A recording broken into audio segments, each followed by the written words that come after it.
ಬಳ್ಳಾರಿ ಜೈಲಿನಲ್ಲಿರುವ ಡೆವಿಲ್ ಗ್ಯಾಂಗ್ನ ಲೀಡರ್ ದರ್ಶನ್ಗೆ ಇವತ್ತಾದ್ರೂ ಬೇಲ್ ಸಿಗುತ್ತಾ ಅನ್ನೋ ಪ್ರಶ್ನೆ ಇದೆ. ಇವತ್ತು ಜಾಮೀನು ಅರ್ಜಿಯ ವಿಚಾರಣೆ ಆರಂಭಗೊಳ್ಳಲಿದೆ. ಇಲ್ಲಿವರೆಗೂ ಸಿವಿ ನಾಗೇಶ್ ಅವರು ದರ್ಶನ್ ಅವರ ಪರವಾಗಿ ವಾದವನ್ನ ಮಾಡಿದ್ದಾರೆ. ಹಲವರು ಜಾಮೀನಿಗಾಗಿ ಅರ್ಜಿಯನ್ನ ಸಲ್ಲಿಕೆ ಮಾಡಿದ್ದು, ನಾಗರಾಜ್, ಲಕ್ಷ್ಮಣ್ ಪರ ವಕೀಲರು ಸಂದೇಶ್ ಚೌಟ ವಾದವನ್ನ ಮಂಡಿಸ್ತಾ ಇದ್ದಾರೆ.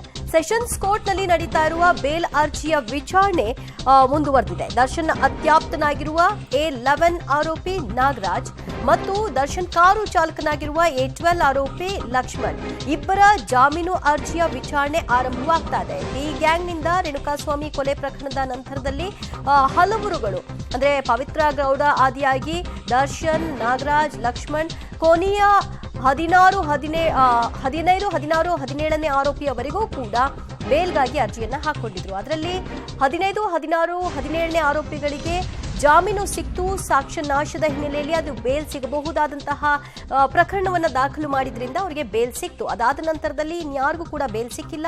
ವಾದ ಪ್ರತಿವಾದಗಳು ಆಗ್ತಾ ಇದೆ. ಇವತ್ತು ದರ್ಶನ್ ಅವರ ಜಾಮೀನು ಅರ್ಜಿಯ ವಿಚಾರಣೆ ಕೂಡ ಇದೆ. ಇದರ ಬೆನ್ನಲ್ಲೇ A11 ಆರೋಪಿ ಮತ್ತು A12 ಆರೋಪಿಗಳಿಬ್ಬರ ಜಾಮೀನು ಅರ್ಜಿಯ ವಿಚಾರಣೆ ಈಗ ನಡೀತಾ ಇದೆ. ಅವರ ಪರವಾಗಿ ವಕೀಲ ಸಂದೇಶ್ ಚೌಟ ಅವರು ವಾದವನ್ನ ಮಾಡ್ತಾ ಇದ್ದಾರೆ. ಹಲವಾರು ಅಂಶಗಳನ್ನ ಚಾರ್ಜ್ ಶೀಟ್ನಲ್ಲಿ ಉಲ್ಲೇಖ ಆಗಿರುವಂತಹ ವಿಚಾರಗಳನ್ನ ಇಲ್ಲಿ ಕೋರ್ಟ್ ಮಾಡ್ತಾ ತಮ್ಮ ವಾದವನ್ನ ಮಾಡ್ತಾ ಇದ್ದಾರೆ. ಹೇಗೆ ದರ್ಶನ್ ಪರ ವಕೀಲರು ಸಿವಿ ನಾಗೇಶ್ ಅವರು ಜಾಮೀನು ಅಂದ್ರೆ ಯಾವ ಕಾರಣಕ್ಕೆ ಜಾಮೀನು ಕೊಡಬೇಕು, ಚಾರ್ಜ್ ಶೀಟ್ನಲ್ಲಿ ಯಾವೆಲ್ಲ ಲೋಪಗಳಾಗಿದೆ ಅನ್ನುವಂತಹ ವಿಚಾರವನ್ನ ಇಟ್ಕೊಂಡು ವಾದವನ್ನ ಮಂಡಿಸಿದ್ರು. ಅದೇ ರೀತಿಯಾಗಿ ಈಗ ಸಂದೇಶ್ ಚೌಟ ಅವರು ಕೂಡ ನಾಗರಾಜ್ ಮತ್ತು ಲಕ್ಷ್ಮಣ್ ಪರವಾಗಿ ವಾದವನ್ನ ಮಾಡ್ತಾ ಇದ್ದಾರೆ. ಯಾವ ಕಾರಣಕ್ಕಾಗಿ ತಮ್ಮ ಕಕ್ಷಿದಾರರಿಗೆ ಜಾಮೀನು ಕೊಡಬಹುದು ಈ ಕೇಸ್ನಲ್ಲಿ ಅಂತ ಮತ್ತು ಅವರ ಪಾತ್ರದ ವಿಚಾರವಾಗಿಯೂ ಕೂಡ ಕೋರ್ಟ್ ಗಮನಕ್ಕೆ ತರುವಂತಹ ಕೆಲಸವನ್ನ ಮಾಡಲಾಗ್ತಾ ಇದೆ. ನಾಗರಾಜ್ ಮತ್ತು ಲಕ್ಷ್ಮಣ್ ಇಬ್ರು ಕೂಡ ಶೆಡ್ಗೆ ಹೋದ ನಂತರದಲ್ಲಿ ಆದಂತಹ ಬೆಳವಣಿಗೆಗಳ ಸಮೇತವಾಗಿ ಒಂದಷ್ಟು ದಾಖಲೆಗಳನ್ನ ಉಲ್ಲೇಖಿಸಿ ಚಾರ್ಜ್ ಶೀಟ್ನಲ್ಲಿ ಸ್ಪಷ್ಟವಾಗಿ ಇವರುಗಳ ಪಾತ್ರ ಏನು ಅನ್ನೋದರ ಬಗ್ಗೆ ಪ್ರಸ್ತಾಪವನ್ನ ಮಾಡಲಾಗಿತ್ತು. ಅದಾದ ನಂತರದಲ್ಲಿ ಇವರುಗಳು ಜಾಮೀನಿಗಾಗಿ ಪರದಾಡ್ತಾ ಇರುವಂತಹದ್ದು ಸರ್ವೇ ಸಾಮಾನ್ಯವಾಗಿದೆ. ಇವತ್ತು 57ನೇ CCH ಕೋರ್ಟ್ನಲ್ಲಿ ಈ ಬಗ್ಗೆ ವಾದವನ್ನ ಮಾಡಲಾಗ್ತಾ ಇದೆ. A11 ಆರೋಪಿ ನಾಗರಾಜ್ ಮತ್ತು ಲಕ್ಷ್ಮಣ್ ಕಾರು ಚಾಲಕ ದರ್ಶನ್ ಅವರದ್ದು ಮತ್ತು ನಾಗರಾಜ್ ಮ್ಯಾನೇಜರ್ ಇಬ್ಬರ ಒಂದು ವಾದದ ಸಂದರ್ಭದಲ್ಲಿ ರಾಜಾತಿಥ್ಯದ ವಿಚಾರವಾಗಿಯೂ ಕೂಡ ಕೋರ್ಟ್ನಲ್ಲಿ ಅಂದ್ರೆ ಪರಪ್ಪನ ಅಗ್ರಹಾರ ಜೈಲಿನಲ್ಲಿದ್ದಂತಹ ಸಂದರ್ಭದಲ್ಲಿ ಇಬ್ಬರಿಗೂ ರಾಜಾತಿಥ್ಯ ಸಿಕ್ಕಿತ್ತು ದರ್ಶನ್ಗೆ ಅಂತ. ಆ ಕಾರಣಕ್ಕೆ ಇತರೆ ಆರೋಪಿಗಳನ್ನು ಕೂಡ ಬೇರೆ ಬೇರೆ ಜೈಲುಗಳಿಗೆ ಶಿಫ್ಟ್ ಮಾಡಿದ್ದ ವಿಚಾರವನ್ನು ಕೂಡ ಇಲ್ಲಿ ಪ್ರಸ್ತಾಪವನ್ನ ಮಾಡಿದ್ದಾರೆ. ಜೊತೆಗೆ ದರ್ಶನ್ ಮತ್ತು ಇವರುಗಳ ಪಾತ್ರ ಏನು ಈ ಕೇಸ್ನಲ್ಲಿ, ಹೇಗೆ ಇವರು ದರ್ಶನ್ಗೆ ನಂಟು ಇತ್ಯಾದಿ ವಿವರಗಳನ್ನ ಕೊಡ್ತಾ ಹೋಗ್ತಾ ಇದ್ದಾರೆ. ಒಟ್ಟಿನಲ್ಲಿ ದರ್ಶನ್ ಅತ್ಯಾಪ್ತರಿಗೆ ಬೇಲ್ ಸಿಗುತ್ತಾ ಅನ್ನೋ ಪ್ರಶ್ನೆ. ಇದರ ಬೆನ್ನಲ್ಲೇ ದರ್ಶನ್ ಜಾಮೀನು ಅರ್ಜಿಯ ವಿಚಾರಣೆಯೂ ಕೂಡ ಇವತ್ತಿರೋದ್ರಿಂದಾಗಿ ಬಹಳ ಕುತೂಹಲವನ್ನ ಮೂಡಿಸ್ತಾ ಇದೆ. ಆರೋಪಿಗಳನ್ನ ವಶಕ್ಕೆ ಪಡೆಯುವಾಗ ಮಾಹಿತಿಯನ್ನ ಮುಚ್ಚಿಡಲಾಗಿದೆ ಅನ್ನುವಂತಹ ಗಂಭೀರ ವಿಚಾರವನ್ನ ವಾದದ ಸಂದರ್ಭದಲ್ಲಿ ಸಂದೇಶ್ ಚೌಟ ಅವರು ಇಡ್ತಾ ಇದ್ದಾರೆ. ಆರೋಪಿಗಳನ್ನ ವಶಕ್ಕೆ ಪಡೆಯುವಾಗ ಅಂದ್ರೆ ಪೊಲೀಸರು ತಮ್ಮ ವಶಕ್ಕೆ ಪಡೆಯುವಂತಹ ಸಂದರ್ಭದಲ್ಲಿ ವಿಚಾರವನ್ನ ಮುಚ್ಚಿಟ್ಟಿದ್ರು ಅಂತ. ಅಂದ್ರೆ ಅವರ ಅಂದ್ರೆ ಈ ಅರೆಸ್ಟ್ ಸಂದರ್ಭದಲ್ಲಿ ಮಾಹಿತಿಗಳನ್ನ ಅವರ ಪೋಷಕರಿಗೆ ಇತರರಿಗೆ ಕೊಡಬೇಕಾಗತ್ತೆ. ಆ ವಿಷಯವನ್ನ ಗೌಪ್ಯವಾಗಿಟ್ಟಿದ್ರು ಅನ್ನೋದನ್ನ ಗಮನಕ್ಕೆ ತರ್ತಾ ಇದ್ದಾರೆ. ಸುಪ್ರೀಂ ಕೋರ್ಟ್ ನಿರ್ದೇಶನದ ಹಿನ್ನೆಲೆಯಲ್ಲಿ ಅವರು ಜಾಮೀನನ್ನ ಪಡ್ಕೊಳ್ಬೇಕಾಗಿದೆ ಅಂತ. ಇನ್ನು ಆರೋಪಿಗಳನ್ನ ವಶಕ್ಕೆ ಪಡೆಯುವಾಗ ಮಾಹಿತಿಯನ್ನ ಮುಚ್ಚಿಡಲಾಗಿದೆ. ಯಾವ ರೀತಿಯಾಗಿ ಮಾಹಿತಿ ಮುಚ್ಚಿಡಲಾಗಿದೆ ಅನ್ನೋದ್ರ ಬಗ್ಗೆ ಕೇಳ್ತಾ ಇದ್ದಾರೆ. ಸುಪ್ರೀಂ ಕೋರ್ಟ್ ನಿರ್ದೇಶನಕ್ಕೆ ವಿರುದ್ಧವಾಗಿ ಪೊಲೀಸರು ನಡೆದುಕೊಂಡಿದ್ದಾರೆ ಅಂತ. ಹಿಂದೆ ಬೇರೆ ಕೇಸ್ಗಳಲ್ಲಿ ಸುಪ್ರೀಂ ಕೋರ್ಟ್ ಆರೋಪಿಗಳನ್ನ ಅರೆಸ್ಟ್ ಮಾಡೋ ಸಂದರ್ಭದಲ್ಲಿ ಅವರ ಪೋಷಕರಿಗೆ ವಿಚಾರವನ್ನ ಮುಟ್ಟಿಸಬೇಕು ಅನ್ನೋ ಅಂಶವನ್ನ ಇಟ್ಟಿದೆ. ಅದೇ ವಿಷಯವನ್ನ ಇಲ್ಲಿ ಪ್ರಸ್ತಾಪ ಮಾಡಿದ್ದಾರೆ. ಮತ್ತಷ್ಟು ಮಾಹಿತಿ ಪಡೆಯೋಣ ನಮ್ಮ ಪ್ರತಿನಿಧಿ ನರಸಿಂಹಮೂರ್ತಿಯಿಂದ. ನರಸಿಂಹಮೂರ್ತಿ, ಇಲ್ಲಿ ಅರೆಸ್ಟ್ ಮಾಡುವಂತಹ ಸಂದರ್ಭದಲ್ಲಿ ವಿಚಾರವನ್ನ ಗೌಪ್ಯವಾಗಿ ಇಟ್ಟಿದ್ದಾರೆ ಅನ್ನುವಂತಹ ಅಂಶವನ್ನ ಕೋರ್ಟ್ ಮಾಡ್ತಾ ಇದ್ದಾರೆ. ಅಂದ್ರೆ ಇದು ಹೇಗೆ ಜಾಮೀನಿಗೆ ಪೂರಕವಾಗುತ್ತೆ ಅಂತ? ಇವತ್ತು ದರ್ಶನ್, ಪವಿತ್ರ ಗೌಡ ಸೇರಿದಂತೆ ಸುಮಾರು 10 ಮಂದಿಯ ಜಾಮೀನು ಅರ್ಜಿಯ ವಿಚಾರಣೆ ಬಾಕಿ ಇತ್ತು. ಈಗಾಗಲೇ ಕೆಲವರ ಜಾಮೀನು ಅರ್ಜಿಯ ವಿಚಾರಣೆ CCH 57ರ ನ್ಯಾಯಾಲಯದಲ್ಲಿ ಆರಂಭಗೊಂಡಿದೆ. ಅದರಲ್ಲಿ ದರ್ಶನ್ ಡ್ರೈವರ್ ಲಕ್ಷ್ಮಣ್ ಮತ್ತೆ ಅವರ ಮ್ಯಾನೇಜರ್ ನಾಗರಾಜ್ ಇವರ ಜಾಮೀನಿನ ಅರ್ಜಿಯ ಕೂಡ ವಿಚಾರಣೆ ಕೂಡ ಇದೀಗ ಆರಂಭವಾಗಿದೆ.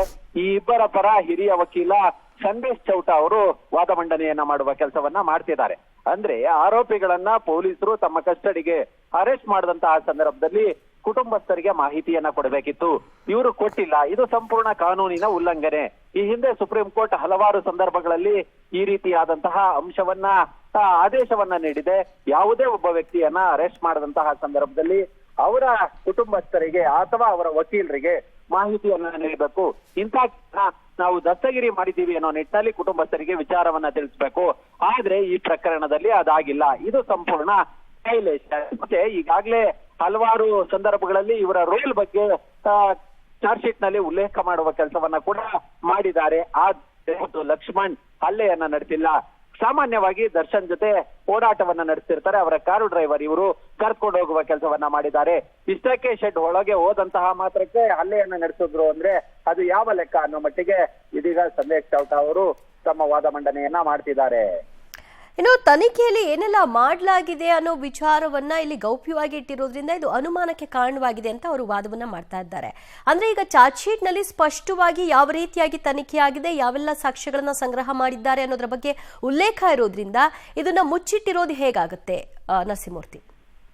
ಇದೆಲ್ಲ ಸಂದೇಶ್ ಚೌಟ ಅವರು ಅರೆಸ್ಟ್ ಮಾಡಿದಂತಹ ಸಂದರ್ಭ ಏನಿದೆ ಅದನ್ನ ಕುಟುಂಬಸ್ಥರಿಗೆ ಮಾಹಿತಿಯನ್ನ ಕೊಡಬೇಕಿತ್ತು. ಇದು ಕೂಡ ತನಿಖೆಯ ಒಂದು ಭಾಗ ಅಂತೇಳಿ ಅವರು ವಾದ ಮಂಡನೆಯನ್ನ ಮಾಡ್ತಿದ್ದಾರೆ. ಅಂದ್ರೆ ಯಾವುದೇ ಮಾಹಿತಿಯನ್ನ ಅವರ ಕುಟುಂಬಸ್ಥರಿಗೆ ನೀಡಿಲ್ಲ. ಇದು ಸಂಪೂರ್ಣ ಕಾನೂನಿನ ಲೋಪ. ಸುಪ್ರೀಂ ಕೋರ್ಟ್ನ ಈ ಹಿಂದಿನ ನಿದರ್ಶನಗಳು ಆದೇಶಗಳಿಗೆ ವಿರುದ್ಧವಾಗಿ ಪೊಲೀಸ್ ಇಲಾಖೆ ನಡ್ಕೊಂಡಿದೆ. ಮಾಹಿತಿಯನ್ನ ಕೊಡ್ಬೇಕಿತ್ತು ಅನ್ನೋ ಮಟ್ಟಿಗೆ ಸಂದೇಶ್ ಚೌಟ ಅವರು ವಾದ ಮಂಡನೆಯನ್ನ ಮಾಡ್ತಿರೋದು. ಅದರ ಜೊತೆಗೆ ಇವರ ರೋಲ್ ಏನಿದೆ, ಇವರು ಚಾರ್ಜ್ ಶೀಟ್ ನಲ್ಲಿ ಉಲ್ಲೇಖ ಮಾಡದಂತೆ ಹಲವಾರು ಗುರುತರ ಆರೋಪಗಳನ್ನ ಈ ಇಬ್ಬರ ಮೇಲೆ ಹೊರಿಸಲಾಗಿದೆ. ನಾಗರಾಜ್ ಇವರ ಮ್ಯಾನೇಜರ್ ಅವತ್ತು ಹೋಟೆಲ್ ನಲ್ಲಿ ಮಾತನಾಡಿದ್ರು ಅನ್ನೋ ಕಾರಣಕ್ಕೆ ಕ್ರಿಮಿನಲ್ ಕಾನ್ಸ್ಪಿರಸಿ ಅಂತಹ ಸಂದರ್ಭಗಳನ್ನ ಕ್ರಿಮಿನಲ್ ಕಾನ್ಸ್ಪಿರಸಿಯನ್ನ ಇವರ ಮೇಲೆ ಹೇರೋದು ಅದು ಹೇಗೆ ಸಾಧ್ಯ?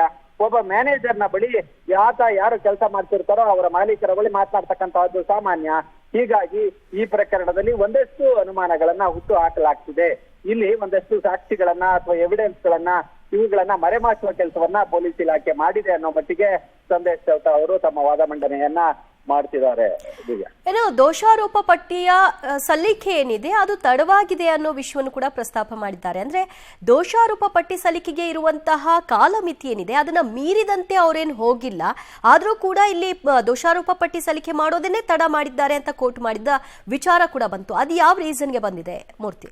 ಅಂದ್ರೆ ಸಾಮಾನ್ಯವಾಗಿ ಯಾವುದೇ ಪ್ರಕರಣಗಳಲ್ಲಿ ಎಕ್ಸೆಪ್ಟ್ ಈ ಟಾಡಾ ಕಾಯ್ದೆಗಳು ಅಥವಾ ದೇಶದ್ರೋಹ ಕಾಯ್ದೆಗಳಿದ್ದಂತಹ ಸಂದರ್ಭದಲ್ಲಿ 6 ತಿಂಗಳವರೆಗೆ ಪೊಲೀಸರಿಗೆ ದೋಷಾರೋಪಣ ಪಟ್ಟಿಯನ್ನ ಸಲ್ಲಿಕೆ ಮಾಡೋದಕ್ಕೆ ಸಮಯಾವಕಾಶ ಇರುತ್ತೆ. ಆದ್ರೆ ಈ ರೀತಿಯಾದಂತಹ ಕೊಲೆ, ದರೋಡೆ, ಸುಲಿಗೆ, ಕೊಲೆ ಯತ್ನ ಇಂತಹ ಪ್ರಕರಣಗಳಲ್ಲಿ ಪೊಲೀಸರಿಗೆ 3 ತಿಂಗಳ ಅಂದ್ರೆ 90 ದಿನಗಳ ಕಾಲಾವಕಾಶ ಇರುತ್ತೆ. ಜೂನ್ 8ನೇ ತಾರೀಕು ರೇಣುಕಾಸ್ವಾಮಿಯ ಕೊಲೆ ನಡೆದಿತ್ತು.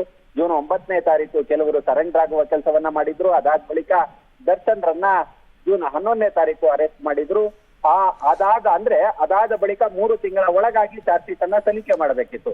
ಇಲ್ಲಿ ಈ ಪ್ರಕರಣದಲ್ಲಿ ಸೆಪ್ಟೆಂಬರ್ ಮೊದಲ ವಾರದಲ್ಲಿ ಚಾರ್ಜ್ ಶೀಟ್ ಅನ್ನ ಸಲ್ಲಿಕೆ ಮಾಡಿದ್ದಾರೆ. ಅಂದ್ರೆ 90 ದಿನಗಳ ಒಳಗೆ ಚಾರ್ಜ್ ಶೀಟ್ ಅನ್ನ ಸಲ್ಲಿಕೆ ಮಾಡಿದ್ದಾರೆ. ಅಂದ್ರೆ ಸಂದೇಶ್ ಚೌಟ ಅವರ ಅಭಿಪ್ರಾಯ ಅಥವಾ ವಾದ ಎಲ್ಲೋ ಒಂದ್ ಕಡೆ ಇವರ ತನಿಖೆ ಮುಗಿದಿತ್ತು, ಆದ್ರೂ ಕೂಡ ವಿಳಂಬ ಮಾಡಿದ್ದಾರೆ ಚಾರ್ಜ್ ಶೀಟ್ ಅನ್ನ ಸಲ್ಲಿಕೆ ಮಾಡೋದಕ್ಕೆ ಅನ್ನೋ ರೀತಿಯಲ್ಲಿ ಹೇಳ್ತಿದ್ದಾರೆ. ಗೊತ್ತಿಲ್ಲ ಅದನ್ನ ಕೋರ್ಟ್ ಯಾವ ರೀತಿ ಪರಿಗಣನೆಗೆ ತೆಗೆದುಕೊಳ್ಳುತ್ತೆ.